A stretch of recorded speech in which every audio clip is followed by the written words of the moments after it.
Hello, thanks for joining me, astrologer Patrick Arundell, for your Aries weekly forecast for week commencing the 13th of August for the Sun or the Ascendant.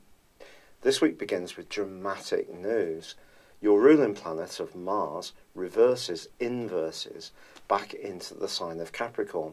It's going to be in Capricorn for the next month. The retrograde itself will come to a close on the 26th of this month. But I think this week, this is going to give you an opportunity to rekindle your thrust and enthusiasm around goals and ambitions. But it's interesting to note that last week's partial solar eclipse, which is still providing such a potent backdrop, did actually connect in with Pluto, which is in the sector that Mars re-enters, along with Saturn. This quincunx energy is going to continue on Monday and Tuesday. And it's possible that if you're in a situation where you're not feeling fulfilled around your creative output, or your voice doesn't seem to be heard when it comes to recognition or status or your earning power, you could reach a point at the start of this week of true frustration. And it may be some kind of crisis, a need to really make some kind of major change. Of course, Mercury is also twisting backwards. But that's going to end this this retrograde by the end of this week in that creative part of your scope, in the sign of the Sun. So even if your thinking has been a bit fluid about the type of things you could do, or finding the right outlet for your talents, or even the right kind of relationship, I do think that things will evolve in a more positive way towards the end of this week. And of course, Venus continues to forge a beautiful path through the sign of Libra, the sign that it rules, along with Taurus. And that gives you an opportunity, even if there are tensions or pinch points in particular relationships, to try to keep the lines of communication open. Your listening skills and diplomacy will be as important as your desire and determination to be much more thrusting and action orientated around your goals. But I think this week, compressed into this week particularly, I do feel that this could be a bit of a touch and go start to the week. But as Mars retreats more into the sign of Capricorn, I think your goals, the things that are really important to you, are going to start to crystallise. And by the end of this week, you'll want to get onto the front foot in quite a significant way. It's been a real pleasure being with you. Thank you for joining me. I'd love it if you would like or comment on this video, or if you've yet to do so, please do subscribe to this channel. Thank you. Hello Aries, thank you for joining me for your Sun or Ascendant forecast for the month of August. Now there's going to be a lot of talk amongst the YouTube astrological community about all the retrogrades that are occurring this month. But you know, the three higher octave planets of Uranus, Neptune and Pluto, they go into a 5.5 month retrograde every year, so there's nothing new there. Of course, Mercury is tracking backwards to the 18th in the sign of Aquarius. It's true the North Node is inverting in Leo in 3 sections of retrograde, but I think the most important retrograde, to be honest, concerns your ruling planet of Mars. Now, Mars is all about feist, it's about getting things going, it's about getting on the front foot. It can be impulsive, of course, it gives us the energy to take risks, to be bold, and for the first 3 weeks of this month, it is in a square with Uranus. Now, if this rings a bell, that's because it first occurred in May of this year, and it's been happening off and on since then. This is one of those aggravating kind of aspects, because if you think about it, Mars is pretty impatient anyway, Uranus is very restless, so if you put them into a right angle, especially in 2 fixed signs, of Aquarius for Mars and Taurus for Uranus, it could be a resistance to change that can cause some problems. Or perhaps because of Aquarius being quite outspoken, as of course Uranus is, maybe it can be challenging the status quo.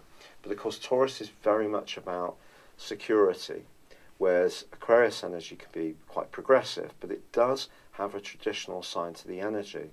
And what is going to happen is on the 13th of August, Mars actually is going to be reversing back into the Earth sign of Capricorn, where it left on the 15th of May. But the square still continues because in a disassociate basis, they're still at right angles within 3 degrees.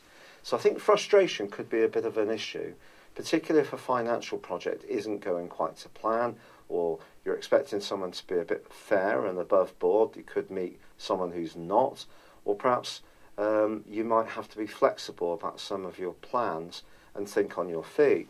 But when it comes to money, the Sun actually, which is in a brilliant part of your horoscope through to the 22nd, is actually forging a right angle with Jupiter from the 3rd through to the 10th. Jupiter, of course, is about expansion. It is about the big picture, and of course it can be about fortune. Now, I have Sun square Jupiter in my natal horoscope, so I think the default for this particular aspect is one of optimism. But it can at times be over-optimistic. It can be very generous. It can also, on the 5th and 8th house axes that are being activated here for you, see you, particularly if you're single, attracted to someone who might be fun to be with. They may be larger than life, gregarious. They might quite like sex, just being frank. And they might also be someone who's interested in some kind of business project.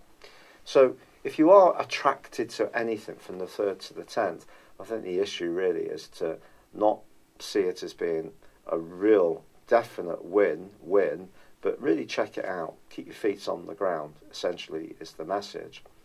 Now, on the 7th, Venus, the planet of love, moves into your opposite sign. This is about as sweet as it gets, to be honest, for you. And through to the end of the month, Venus is going to be in this location. And it's just asking you to try, at times, to use a more harmonising approach to relationships, which is ironic because Uranus and Mars clashing is just about as rebellious as it gets. But with there being a partial solar eclipse in Leo on the 11th, your enthusiasm, your warmth of personality can radiate out to people. And if you are single, I think Venus moving into this area can attract people to you. So I guess even if you are being a bit more militant in some situations, you still have an opportunity to be more harmonising in others. Now, this is a month when Jupiter continues to forge a beautiful link with Neptune, and Saturn continues to forge an ace link with Uranus. So despite the retrogrades that are going on, there's the potential for enhanced spiritual awareness from Jupiter and Neptune, a rising of consciousness. And with Uranus and Saturn, it suggests that if you are open-minded, but can also, about your financial situation and work, but also work in a very progressive, methodical way towards your goals, rather than being too impulsive, it's possible that people in positions of influence could be won over by any innovative ideas you have. Now, of course, Mercury going backwards is a known irritant. But I want to pose this question to you. Why is it always assumed that Mercury retrograde is such a wrecking ball? Yes, we know we had the volcanic ash cloud from Iceland all those years ago, which closed loads of airports around Europe. We've had countless blockades in French ports. I'm aware of that because I love going to France, and I like going on the ferry too. So that often seems to happen when Mercury is retrograde, or we get air traffic controllers often applying a bit of pressure. And even later this week, because I'm recording this more towards the end of July, because as you know I haven't been very well, there is the threat of strike action to Ryanair cabin crew and also flight crew because of Ryanair's resistance to unionisation. So these kind of things do definitely happen when Mercury is retrograde, and through to the 18th it is possible that a date could be cancelled, or someone that seems to be red hot interested in you could suddenly be in and out of your life in a blink. Or it's possible that something creative that you're planning isn't going to flow along as much as it could do. But Mercury retrograde is also an opportunity to repair and mend. So if you are someone who's particularly inventive and loves artistry and you have a great deal of flair, this could be a chance for you to go back to something that you've started but then kind of put to one side and re-engage with it. It could also be possible that you will meet again someone you used to be attracted to romantically.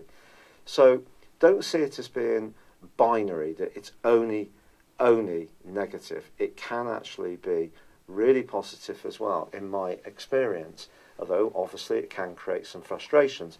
And what all of us can only do is to control the things carefully that we can influence. And that means making sure that we're precise in our paperwork, our text messages, answering things promptly, and all that kind of stuff. And, you know, that's it. We can only influence it to a degree, but I do feel there's an opportunity to make improvements too. So try to bring that into your mental approach this month. Now, the partial solar eclipse in Leo is going to give you a lot of boost of energy in the last half of this year. And it is about trying to make the most of your talents. Now, with the North Node in Leo, despite its inverted retrograde, if you like, 3 times this month, it's going to be with you until late this year. So do use this to make hay. If you are someone who's wanting to do more, to up the amount of activity you have with other people, and to be playful and fun and interact and find ways to do things in an imaginative way, then certainly go for it. Use this partial solar eclipse very much to your advantage.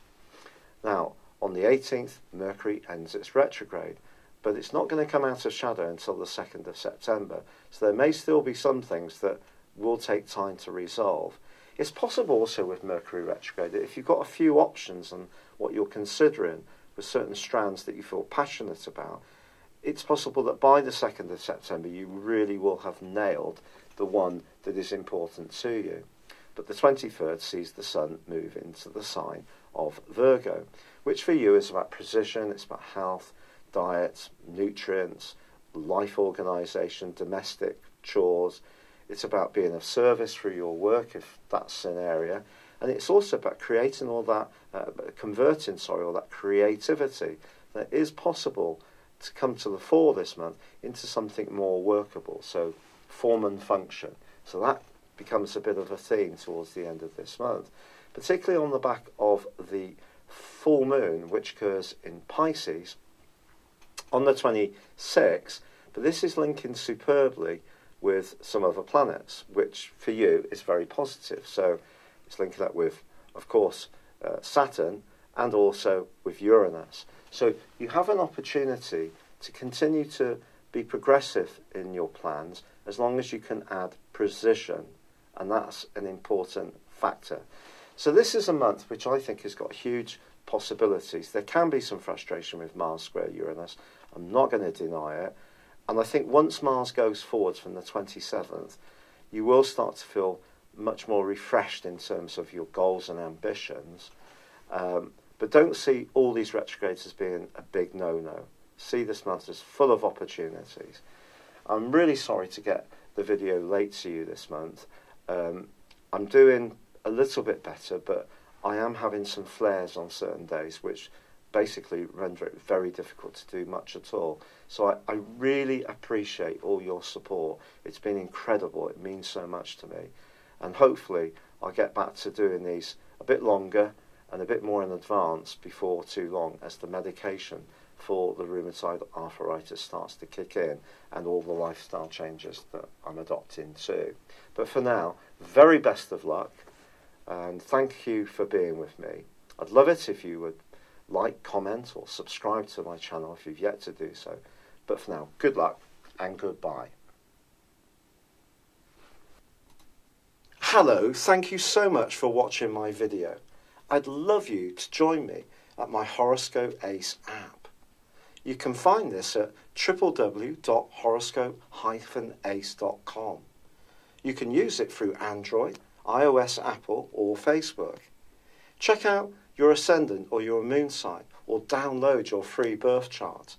There's all your favourite videos, plus there are daily, weekly, monthly and yearly horoscopes for general, love, Chinese and Indian astrology. If your passion is tarot, there's my brilliant 3-card money or love tarot readings too. And it's all there at www.horoscope-ace.com. Thank you.